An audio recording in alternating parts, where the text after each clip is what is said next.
This podcast represents the opinions of our hosts and their guests only. The content here should not be taken as medical advice and is for informational purposes only. And because each person is so unique, please consult your healthcare professional for any medical questions.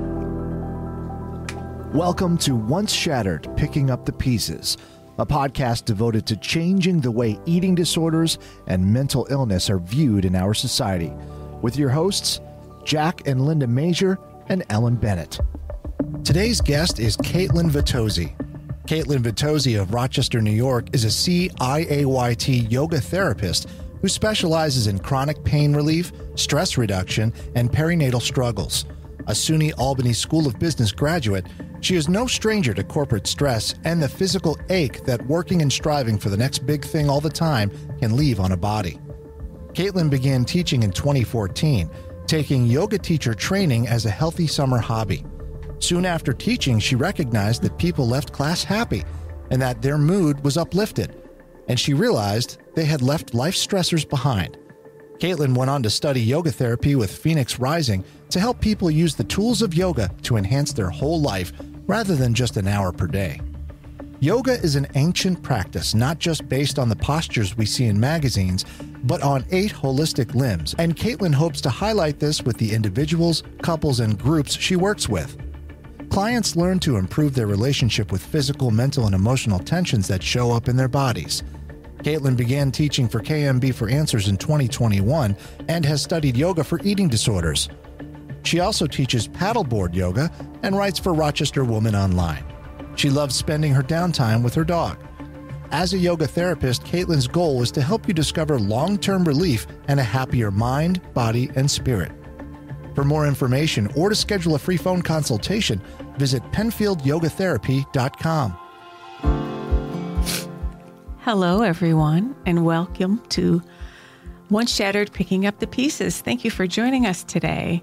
This is episode 127, and this is all our episodes are sponsored by the amazing eating disorder nonprofits, the Emily Connection, and KMB for Answers. We are making a difference in the lives of people impacted by eating disorders in many different ways, and we are certainly starting important conversations here today. Kaitlyn Vittozzi will be here in just a minute, and we're very excited to have you meet her. But first, I'd like to welcome the guy sitting next to me, my husband, best friend, Jack. And across from us is our dear friend and fellow advocate, the wonderful Ellen Bennett. Welcome, everyone. And as always, it's great to be here with you and be here with my wonderful wife, our wonderful friend, Ellen Bennett, and our wonderful guest today, Kaitlyn Vittozzi. And I don't know if I stated the name of our podcast. It's Reconnecting with Your Body, Yoga, Mindfulness, Meditation with Kaitlyn Vittozzi. Okay, welcome everyone. Thank you for continuing the conversation. It's so important to us to explore all these issues connected with mental health and eating disorders. Today, I have the quote. I'm very excited. How fun. And I was very intimidated. Okay, here we go. Simplicity, patience, compassion. These 3 are the greatest treasures. Simple in actions and thoughts, you return to the source of being. Patient with both friends and enemies, you accord with the way things are. Compassion towards yourself, you reconcile all beings in the world. This is Lao Tzu. Lao Tzu, is it? Lao Tzu, a Chinese Taoist philosopher called the Old Master. His most famous quote is, "The journey of 1,000 miles begins with one step." What do you think about this quote? It's funny when I saw that, and I thought of the journey we've been on, these last few years, and some of the frustrations of the journey, some of the successes, the things we've done that have made a difference.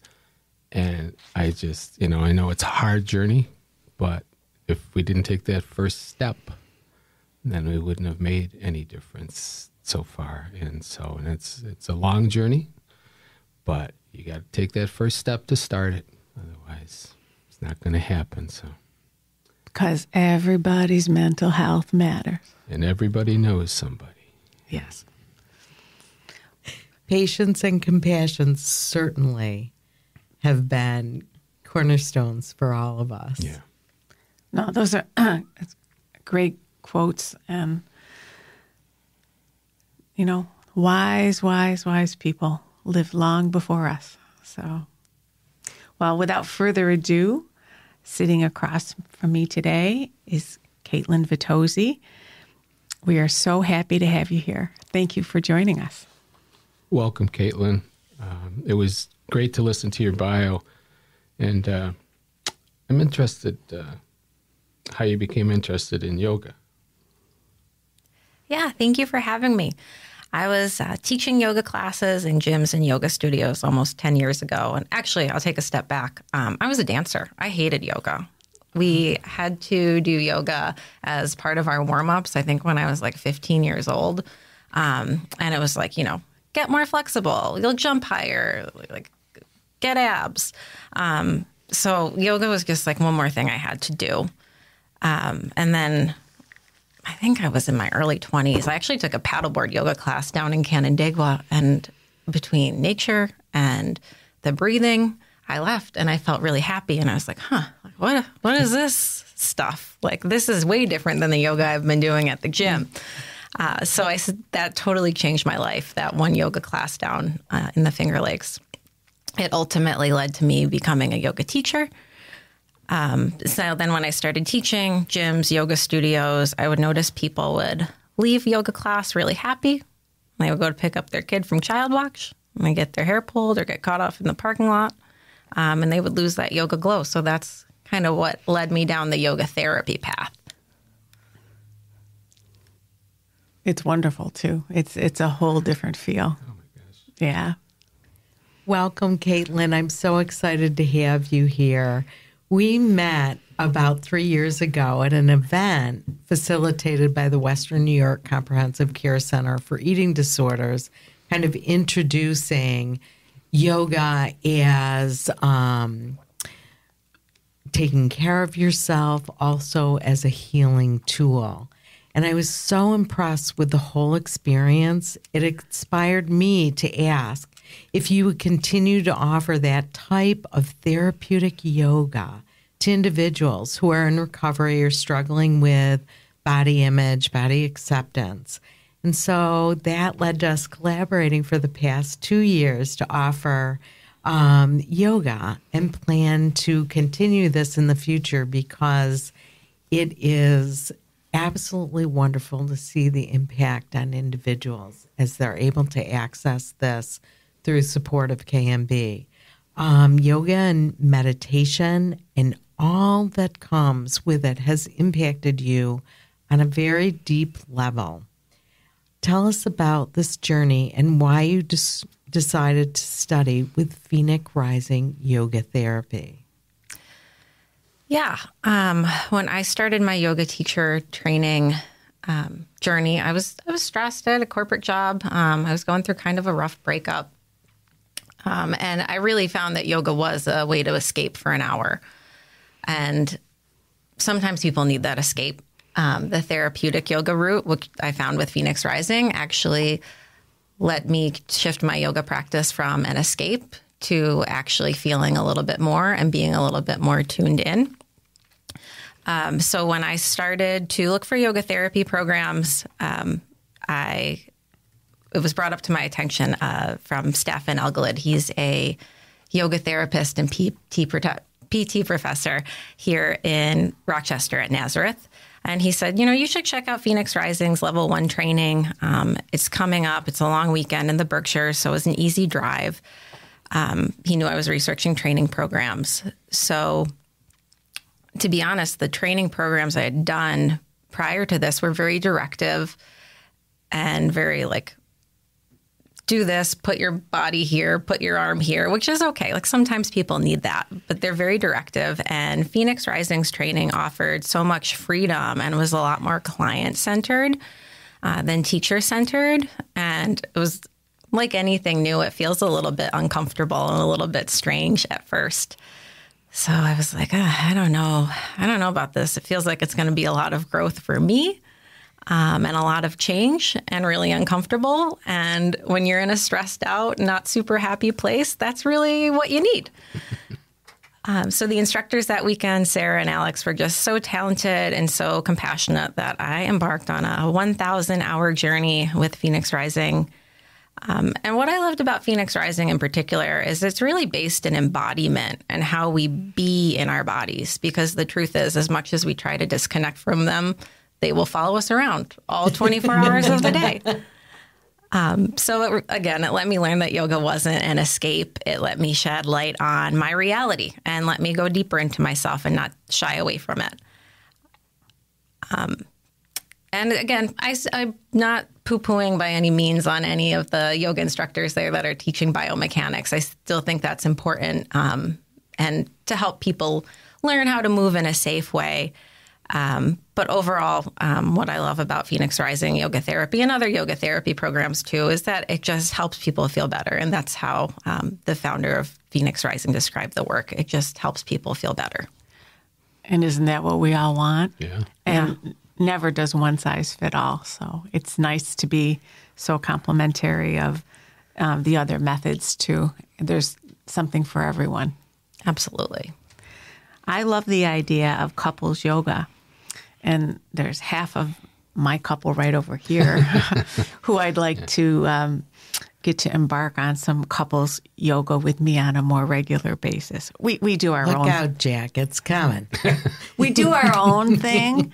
We do. We do a little bit of yoga and stretch, but it's different when you're in a class with an instructor. Oh, I'm sure it's different. Yeah. And then I don't have to do the talking, so that would be good too. So anyway, can you tell us about the variety of classes that you offer in person and online? Absolutely. I didn't know you two were doing couples yoga, so I'll have to. It's very limited. You know, we go downstairs in the morning and maybe for. He tries to curl up in a ball. Yeah. I'm working on him. No, he does good once he gets rolling. Once I get rolling. But Like we say in the therapy world, meet people where they're at. So if you're curl up in the ball, basement yoga is what you're doing, it's good enough. Yeah, couples yoga is one of my favorite things to facilitate. I really think it is a way to bring people really, even if there's not a disconnect. I get all the time like, well, does there have to be something wrong with our marriage to come in? Like, no, like, build a deeper connection. What's it feel like to laugh together, to move together? Oh, we laugh. Yes, we do. We can get into that later. Most of my sessions, either online or in person at my Penfield office here in upstate New York, are individuals or couples yoga therapy sessions. So it's usually just one or two people, but I do a fair amount of groups during the week.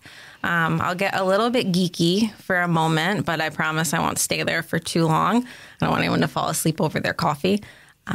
What we're trying to do in a yoga therapy session is help people get out of their heads and back into their bodies, into direct experience and present moment sensation, awarenesses, instead of our default network mode, which is kind of where we tend to ruminate, which, with mental health being the theme of this podcast, rumination doesn't do a whole lot for most of us.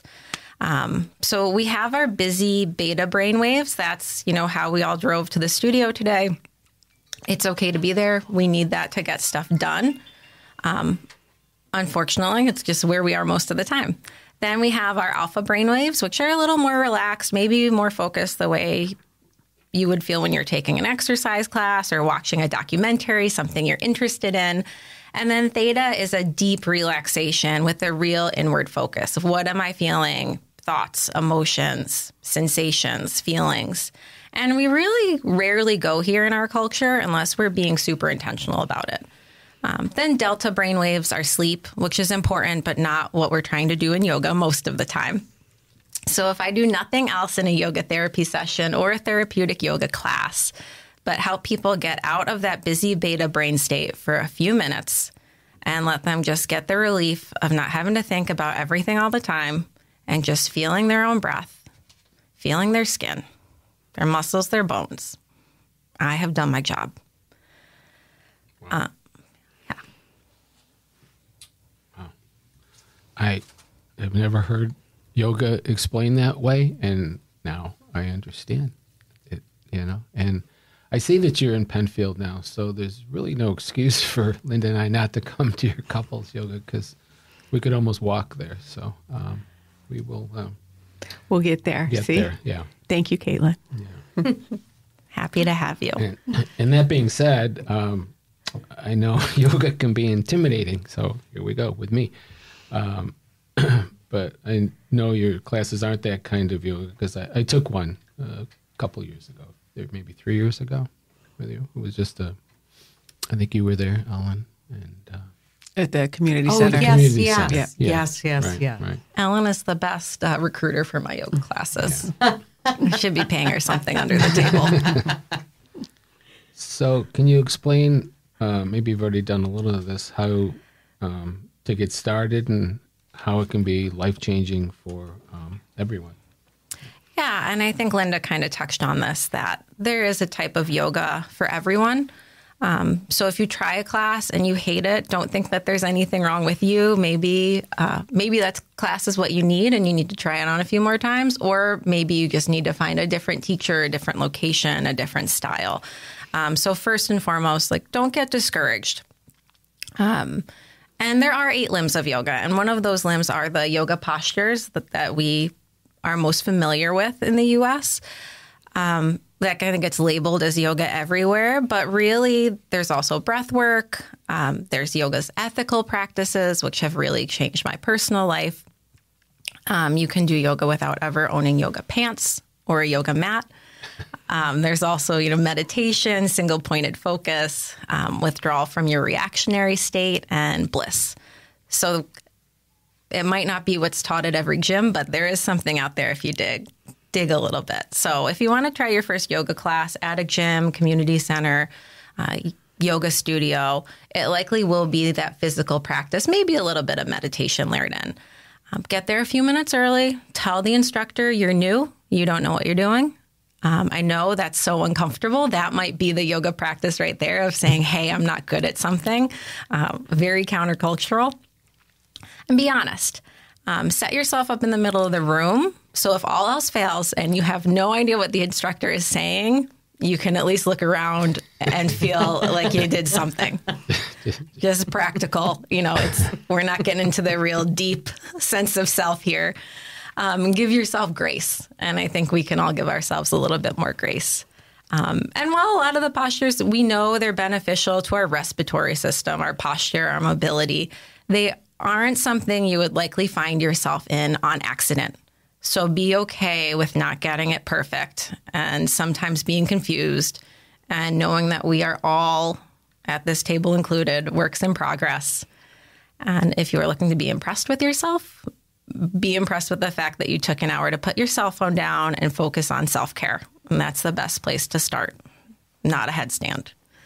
And most importantly, if anything hurts, you don't do it. Yoga can be uncomfortable, should be uncomfortable, but don't feel like you have to push through any pain. It's really a safe place to opt out of things, which I think is a skill set that most of us kind of overachievers don't have. I think that's the magic of yoga, to stop pushing all the time. I'll be in line at the supermarket and I'll hear someone say oh, I can't do yoga because of it moves too fast or it hurts my shoulder. And I have to stop myself from walking into that person's conversation and saying, you just didn't find the right yoga class for you. Or did you talk to your instructor about this? You were behind me in the grocery store? Yeah. Listening to me? Yes. We all, I'm right there with you. And if that still seems really intimidating for you, or you have very particular medical needs, don't be afraid to reach out to a yoga therapist. If you don't have one near you, there are plenty online. I think for most people, an open level yoga class is fine.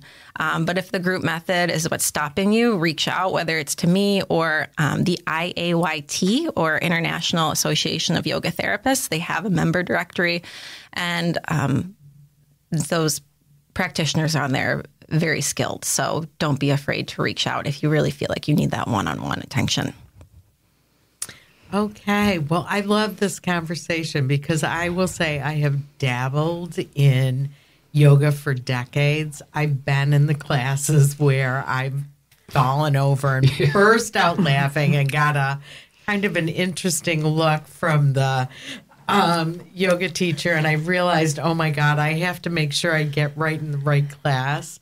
But anyways, the adventure of yoga has also just proven to me how many different options there are, as you just said, and how important it is to find that class that really works for you, because there is something there. There's chair yoga. Anybody can do, I'm in. Yeah. Like, it's so important to explore those options. So anyways, Kaitlyn, tell us more what you've learned about yoga, meditation, mindfulness, and how they help all of us reconnect and move forward, and why these methods are so important as a life practice. And there's something for all of us. Yeah, and I think that word practice is important.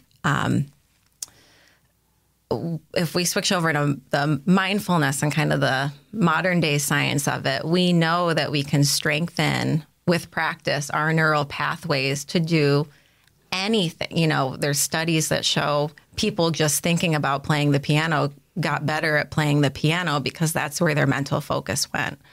So if your mental focus goes to self-care, safe movement, not ruminating all the time, not worried what other people think about you. Like, think of how much power we have within us with practice without really needing a whole lot of tools outside of ourselves. So the science is there to back it. And then on the further end, in ancient times, the yoga postures were done before meditation so that people could sit for really long periods of time. So if you ever try to meditate and it feels like you want to jump out of the window with overwhelm, try burning off some of that excess energy with some movement first. So if you feel like, I can't meditate or I can't practice consistently, what's wrong with me? I'm ruined. Let that go. The short version of yoga, meditation, and mindfulness to me is that they've really brought in the power of presence. And as someone growing up who was told, like, you're so smart, or in the corporate world, you're so successful, the fact that I could have been doing that on autopilot and like burnt out, sometimes lashing out at the people I love seems like totally unfathomable. Not like in a real mean way, but I feel bad for moms because I feel like moms get the brunt of it a lot. Like, just being real short with the people you love. Like, that's kind of the state I was at, just because I was like on the end of my rope, just stressed. And then you beat yourself up after it because you feel bad about it. So the cycle perpetuates itself. So in short, my stress levels would whisper at me before they screamed, but I didn't know how to listen to the whispers. I didn't know how to take those cues to say, hey, slow down, take a breath. Maybe you need to go for a walk. Maybe you need a nap. And those things they're much more obvious to me now that I've had a consistent yoga and meditation practice. And honestly, a lot of times now my yoga practice does not have to look like rolling out my mat. It could be taking the dog for a walk. It could be going for like a walk barefoot in the grass. That's kind of one of my favorite Sunday things to do. I know it sounds a little hippy dippy. And there's nothing wrong with being smart and successful or making money or all of those things I mentioned. But if you can pay attention to your own feelings and what you're experiencing along the way, what a richer experience. And it lets you drop that grasping quality of, or I'll say, let me drop that grasping quality of like always looking for the next thing. Because I started to find a little more contentment and gratitude in the now, even if it was, I got a nice phone call from mom today, or like I had time to really enjoy my cup of coffee instead of like slamming it down at 5:30 in the morning and running out the door. So it's yoga, meditation, and mindfulness. If you're willing to let yourself be uncomfortable, they can really become ways of life instead of just an hour of exercise. an hour of exercise is great too. So not knocking it. That was very well put. While schools are starting to engage students in mindfulness at the elementary level, recovery programs are embedding yoga and meditation in treatment schedules. And this is important and probably should expand. What can we do to encourage a culture that embraces these practices? Obviously, we're making progress, but how do we do it bigger? Yeah, that's a good point, because it can be a bit countercultural to really slow down in some of these institutions. And in the yoga therapy world, we always say, well, there's no agenda. And for budgeting purposes, like sometimes there has to be an agenda, or when you're working with insurance companies. And like I mentioned, I really believe yoga is a way of being on and off of our mat, which not everyone at every school district wants to make a big change. So I would say, first of all, let everyone experience it, not just the students or the patients, but let the administrators and the clinicians experience it for themselves so they can feel the benefit. That's how yoga therapy differs from psychotherapy, in that in psychotherapy, there's a cognitive repatterning. It can take a very long time. Love all the therapists out there doing great work. In yoga, if you can use your body to feel different, even if it's just for that 30 seconds at a time, experience something different than what you're used to, that person, whether it's a student or a principal, might say, I might be open to some change here. Well, like, maybe let me talk to someone else about this. And that's kind of how it spreads. Some of the most successful corporate yoga and mindfulness presentations I've done is when the CEO is there. It shows like they've got skin in the game. This isn't, I've got paperwork to do. I've got more important things to do. It shows that they see the value in it, and it's just not spoken about and not acted out. So let people experience yoga, not as a punishment or a have to or a check off the bucket list. Really let them feel their bodies. I'd also say encouraging bottom-up practices. So that's a lot of that checking in with sensation, what you're feeling in your body in the moment.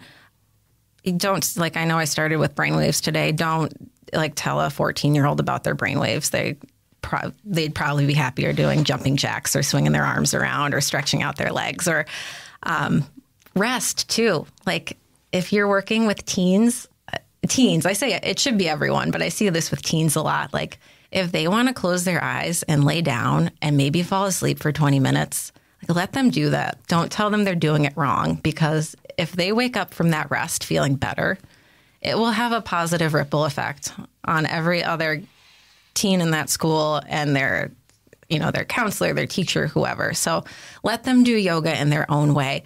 You brought up chair yoga. Like, I don't make everyone at every corporate event get out of their chair. If you don't want to get out of your chair, you don't have to. Try something a little different. You don't have to throw yourself out of your comfort zone. And in a perfect world, I realize we're not in a perfect world, but I really do feel that everyone guiding these practices should really come from a trauma-informed background, at least if it's in a school setting or an inpatient or outpatient program. There might be a perfectly good reason that someone doesn't want to lay on the floor. So you don't want to force them to do that. And you also want to make sure you have someone to hold space for someone, because we're moving in strange ways that, I'll say strange because in our culture, it's strange to do this in community. Although, it's become more prevalent, but it could make someone uncomfortable. Like, have someone there to stay with them in case something comes up. I'm sure many of the people listening to this podcast are familiar with the body keeps the score, but sometimes we bring up a memory in a muscle or a position that we couldn't have known, the instructor couldn't have known, the participant couldn't have known.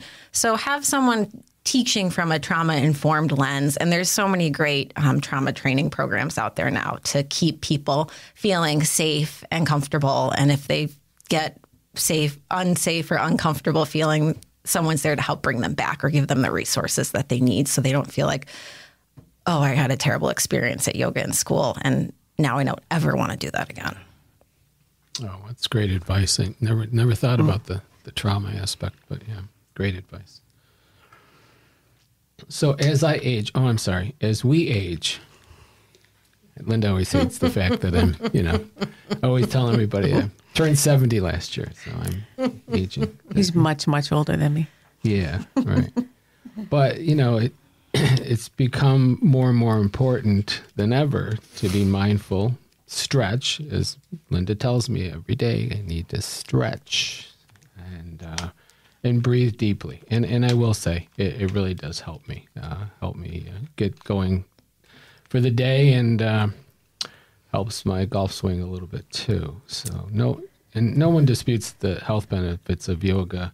Whatever the motivation, Jan. Yes. Whatever the motivation. Meet them where they're at. Yeah. And, yoga is part of our culture now, as you said. And I remember the Beatles embracing Eastern culture back in the 60s. And why do you think it took so long to catch on here in the United States? I think a large piece of it is accessibility. I think a lot of what made yoga ready to become popular here is that it's more accessible. The Beatles had the luxury of and the money and time to go to the Himalayas and practice. Even the people in this room, it might be a little bit of a stretch for us to disappear for 2 months into the mountains, as mindful as we are. They could learn in ashrams and really do these deep dive practices all of us in this room, and I'm sure a lot of the people listening, have got families and jobs and kids they can't leave behind. So even beginning in the 70s, yoga started showing up on TV, on PBS. So it started to filter into gyms after that. It might have been more yoga as exercise, but while it's not the full ancient practice, it was a good way to introduce folks to breathing and moving and slowing down together. Now we have, like we mentioned, chair yoga, adaptive yoga. So it's getting less exclusionary. It's not perfect, but I do believe that yoga teachers and yoga therapists are mindful of trying to create that inclusivity that probably wasn't there in the 60s. And then the cultural piece, again, of just slowing down is also something that we are not great at in the U.S. And now that's not to say we all need to slow down, quit our jobs, and just nap and meditate it away all the time.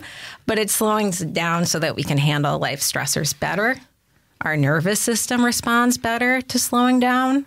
We can enjoy what we do have a little bit more. And that's not taught in a quick fix model. And if you open most popular magazines, there's 5 steps to, and I think people are coming around to the idea of okay, it's going to take a little bit of practice. I'm not going to be great at this instantaneously. So there's, I think, the accessibility piece and the cultural piece. Yeah, I think, everybody is under so much pressure, in society, and whether it's pressure, peer pressure, or whether it's just inborn pressure, parental pressure, or pressure from the job. It's not innate for us to slow down. We do as we get older. We learn that, and as things happen in our lives that force us to slow down. But it is innate if you're centered. Yeah, but if you look around, you look around the world, and just the people around you, they're just going a mile a minute, and they don't take the time, and that's why I think other people's energy and examples, whether you want it or not, they do rub off on you, and that's why you have to find your own path. Yeah. And I know we're going to get into this later about Reiki, and when Linda, does that on me, even if it's just a half hour, it just makes me feel so much better, and so much. You more. have a habit of jumping ahead. Okay, well, I know. Okay, here we go. We will. So yoga is expanding throughout our culture, and I hope we really wholeheartedly embrace it and begin with our little people so that they begin to develop that as a practice from a young age. And now yoga sessions are offered online, in person. The program Kaitlyn does with KMB is both virtual and in person. What are some, I'm curious what we think about some of the benefits and challenges associated with both. I've done both. I have to say there's differences in benefits. I love both. And I hope the opinions continue, or the options, the opinions. So I'm okay. The options continue, so there is access for as many people as possible. So what are we thinking? And actually, I think it's good. That was an accidental, intentional flub of opinions, because I feel like the opinions on this have changed drastically over the past few years. Like when things first shut down in March of 2020, virtual yoga and virtual everything felt like such a lifeline to people who were isolated. And I remember, I'm tearing up right now because I'm remembering like signing on to that like Saturday morning yoga class with my one of my teachers out in Colorado. And I was like, oh, this is amazing. Like I never get to take class with her because she lives in Colorado and I'm in upstate New York. So, and I know now that things have opened up, some people have far removed themselves, but maybe we should all take a step back and look at like, okay, where was I then and where am I now? But overall, I agree. I hope both continue. They both need to exist. I don't think either one is going anywhere. In person is wonderful because of the energy, and we will get to Reiki later, but healing in community, or I know there's places where you can get acupuncture done in community, all sitting next to each other. And there's something to be said for group healing. Even if you're not talking about it, you're just feeling it. And you can really remove distraction if you're going into a studio, gym, community center, whatever it might be. If you're a parent, nobody is going to barge in and ask for anything. Your phone is on silent in the other room. And safety. If an instructor sees something that looks unsafe, they'll likely guide you into something different, which we as instructors can't always do when we're on Zoom, or if your camera is off, we really can't. We try so hard with our words. But we, some people follow more audible cues, some people more visual cues. So I think, safety and just that ability to be as external distraction free as possible are important for in-person classes. And also, like sometimes the community that comes after, the little chit chat that you get when you're rolling up your mat or you're walking out down the hall with someone, or I see people leave my classes and they left 10 minutes before I did to pack up, and then they're still talking in the parking lot afterwards. And I'm like, yes, this is the good stuff. This is why we do this. But personally, I love the freedom of having a home practice with a virtual instructor. It takes the need for fancy clothes out of the equation. Not that you should feel like you need to come in fancy clothes, but that's a question I get a lot from people about their first time taking a class with me is like, what should I wear? What do I need to wear? I was going to ask you that. I was going to ask if I came to class, can I just wear sweatpants? Yes, just wear whatever you can comfortably move in. And to be honest, when I work with couples, a lot of times they're both kind of in a hurry coming from work and they're in like khakis and whatever, business casual attire, and we make it work. I have a client who, long story short, lost a lot of his apartment had actually experienced a fire. So he had no access to his gym clothes, and he was like, should I stop coming? I was like, no. So for a couple of weeks, we did yoga in jeans, and it worked just as well.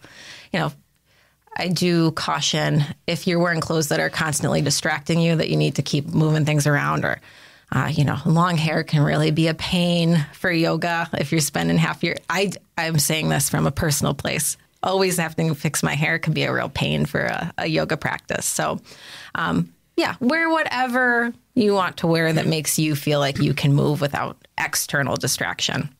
Let's see. Virtual yoga. It takes a commute out of it. So sometimes that makes it more accessible for people too. If all you have is your lunch hour and that's your only private hour of the week, parents, I'm looking at you. It's easy to just turn on, turn off. Even if you live nearby your closest studio, you're adding 10, 15 minutes on. And to be honest, a lot of the clients I work with virtually, online, they might take time to journal after or go outside for a walk or like cook a really nourishing meal. Whereas in person, a lot of times that person, they have to turn their beta brainwaves back on to drive home, or we very much hope that they do. And they have to get in the car and go. So there's certainly pros and cons for both. And I would say if you've only experienced one, try out the other and see what works better for you. Sometimes we have an expectation that is not based in reality. Okay, so now we're finally getting to Reiki, right? So I am passionate about Reiki. I took Reiki training, oh my gosh, I don't know how many years ago. It was at least 10, 11 years ago. And I took it all the way to the Reiki master level. And Jack was my first subject. And he said, well, I don't know what you did, but whenever you want to do it, it's okay with me. I literally, I could not raise my left arm above. I was working in the pharmacy and I had to reach up to get the prescriptions and stuff, get them down, and I couldn't get my arm up. And so she put me on the table and did whatever she does, and it's never bothered me since. It was just amazing. People don't believe me because I'm her husband, so I tell this story and I said, I'm married to this witch. Oh, stop it! Who does these amazing things, but it'll be. I'll get up in the morning, my back's not feeling well. I got to go to work, so let's go down the table for 20 minutes, half hour. And I don't know. I'm a believer. For somebody who's been a pharmacist since 1976, and we live in a society of a pill for every ill, and everybody wants that quick fix. Take a tablet with a glass of water, and I'm cured. It hasn't worked. It works for some, and I'm not saying medicine's not. There's a place for medicine out there, but and again, I'm going to jump ahead to my next question. But Eastern cultures don't take a lot of medicine. These practices have been around for centuries, so I incorporated Reiki into my business, Natural Choice. And I never thought I would do that, but it was kind of like the movie Harry Met Sally. And what is the actress's name who? Meg Ryan. When Meg Ryan had that famous scene and the lady in the restaurant says, I want to have what she's having. So, but people kept on saying, this is, they could see a difference in me. And it helped me through the most difficult time in my life. And it's wonderful to be able to share Reiki, which is a compilation of many healing arts deep-seated in relaxation and breath work and gentle touch. And it holds a sacred space for me. And I feel very much the same way about yoga. I think it's all connected, and it helps you connect with yourself in different ways and with something so much bigger than ourselves. So I'm sure you have a very special relationship with all of your clients. Is there anything you'd like to share as far as the changes you see in the people you work with regarding yoga? Yeah. And since I've known you for a couple of years now, Linda, and I didn't know you were a Reiki master until today. So pharmacist and the Reiki master, that could be your next big Hallmark movie. I obviously I love yoga, but so many other great healing modalities. And if anyone listening to this has not tried a Reiki session, do yourself a favor. I just recently this year started receiving Reiki, and the insights you get, so interesting. But anyway, there's much like in Reiki, in yoga, there's a lot of space holding for the client. I'm not telling someone what to do all the time. They're kind of finding their own way. And so I think in their learning, in their watching me hold space for them, they can start to hold space for themselves out the other 23 hours of the day. So the biggest shift I see is clients they are finding rest and peacefulness when they haven't felt that in a long time, or maybe never at all. They're holding that space for themselves in, at work, in complicated social situations. And it doesn't mean that they're just becoming, a puddle on the floor, and that they're not getting out of bed. It's that they can trust their bodies enough to tell them that, okay, it's time to cultivate time for nothing. My time to walk in the grass, time to just sit in the sun. Our creativity, our fun, our quality time with nature, our quality time with friends and families, it all gets squashed if we don't give ourselves that downtime. And compassion. I see people offering themselves compassion, which, maybe for whatever reason, they've been really good at offering compassion to the other people around them, but not so much themselves. So they're offering compassion, grace to themselves and their own bodies, and self-care. I watch people start to really prioritize their self-care routines, and protecting their own energy, which could probably be a whole different podcast, but not letting themselves get, overworked and dried up from whatever is being thrown at them. But I think both are different ways of you connecting with yourself and higher power, or whatever you want to call it. But it's mental, emotional, and physical relaxation and stress relief. And it's just hard to explain either unless you really do them. Yeah, and I think they both bring deep awareness, and there's different ways for us to become, more aware of what's happening in ourselves. And I didn't bring this up earlier, but a lot of the themes we work through in therapeutic yoga classes or yoga therapy, befriend the body, awareness, and if you just get there, you're batting 1,000. Well, and the sense of inner peace that you have afterwards is such a gift to yourself. And when you're present as a Reiki teacher or as a yoga teacher and you help someone get to that space, it's like you've given them a present. It really is. And it's an honor to hold that space for somebody else too. So I get it. Yeah, absolutely. And it's a presence and gift to ourselves, because when you're with that person, I'm assuming you feel this way. We're not thinking about, oh, did I pay that bill? Or no, did it email that? You can't provide that sort of time and service with somebody else if you're wired yourself. You have to, you've got to be in the moment to be able to do that. And it's good. I mean, it's grounding and it's wonderful. And so respect what you do. Yeah, I think going forward, with the younger generations, I think they're certainly going to be more apt to embrace these yoga and Reiki and these things than maybe certainly my generation has. So, and again, we touched on this with Eastern cultures. They just don't seem to have as much depression and anxiety, and they seem so much healthier overall.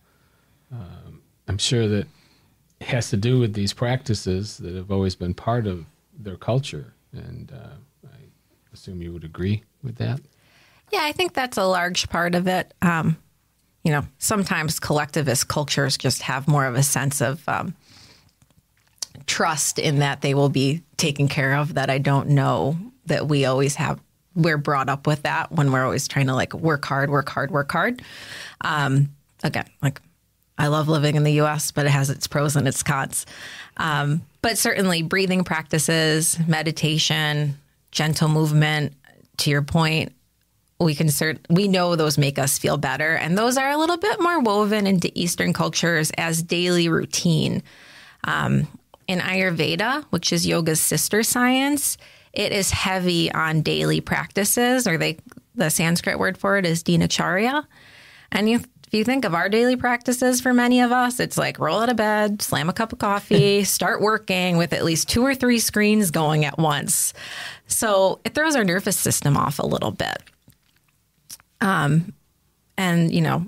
It all stems back to that sense of trying to keep up with the Joneses and living to work instead of working to live. And I think now that more people, I don't know what first came first, the chicken or the egg, but I think there is a shift in people learning to really check in with themselves and see, like, what are my values?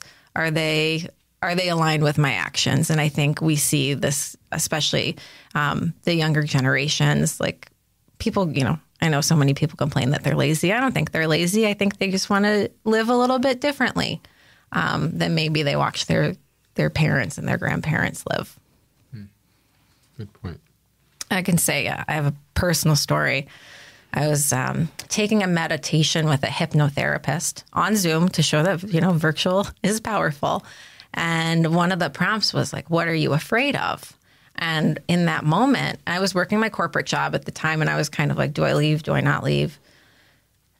And, it was a very well-paying job. And it was like, what are you afraid of? And for the first time in my life, I connected the dots. Like, I'm not afraid of anything. Like, for so many years, I stayed because I was like, I need a stable income. I need a stable income. And, like, I had this realization of like, well, I've been working since I was 12 years old. Like, I've always found a way to make money. So, like, what am I really afraid of here? And it was like, nothing. And then I was gone not long after that. So yeah, if you're willing to embrace these practices, I think they're powerful. And I think, like, you see it in other cultures. You give yourself space and time to kind of think a little broader, a little deeper, a little differently. And I've seen it with the therapeutic yoga where it's, I really appreciate it because it slows you down and it gives you time and space to really appreciate your body and what it can do. And so I'm going to encourage everyone and anyone listening to consider embracing, exploring some level of yoga to help you refocus and reconnect with you, which is so important. And you know what, Kaitlyn, can you just tell the people again where they can reach you? This is probably a good time to have you tell them. Yeah. You can go to Penfield, PENFIELD, yogatherapy.com.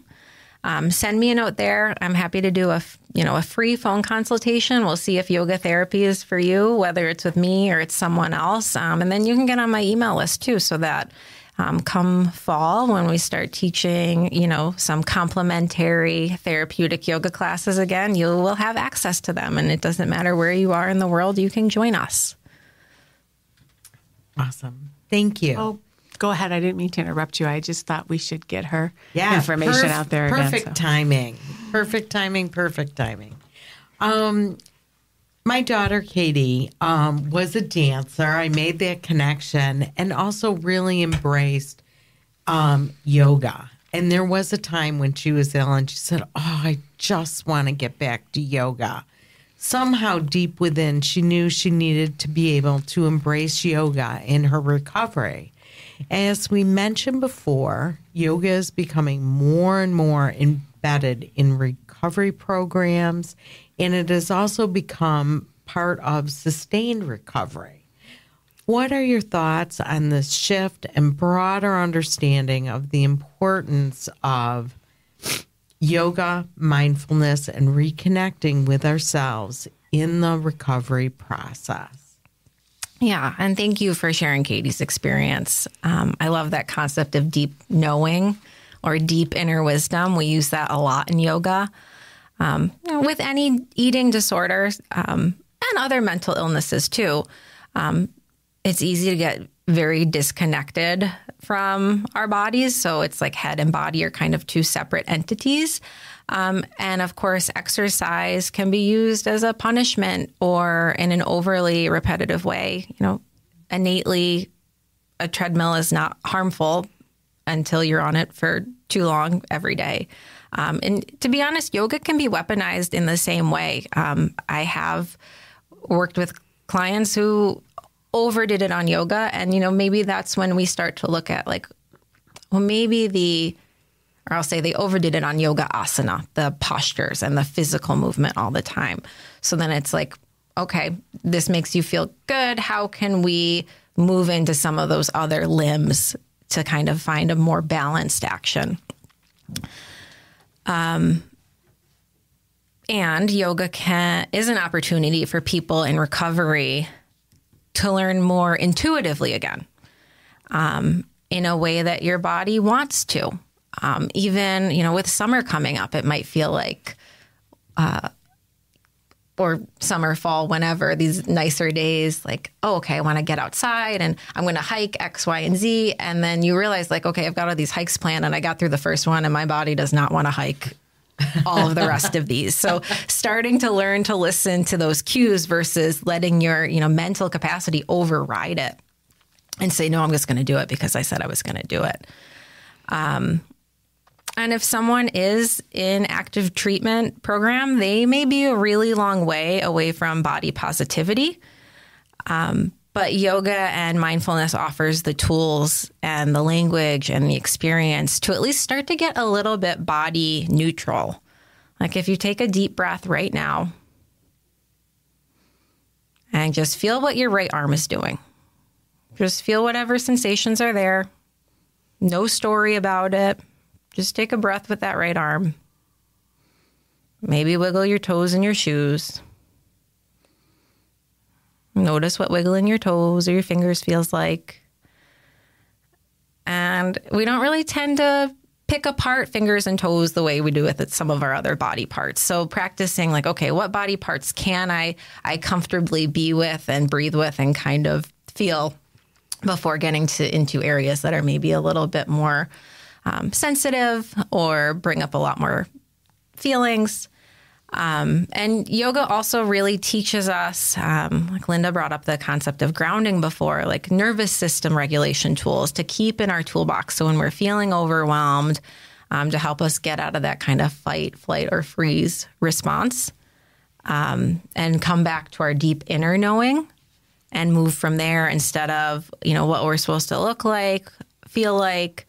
And of course, ideally, we can use yoga. Ayurveda helps in this. I've seen it help a lot too, with picking up hunger cues again, exploring different tastes and tasting them for what they are, listening to what your body is craving, all embodied practices. And this probably goes back to Jack's question earlier, but also so important for anyone in recovery, sleep.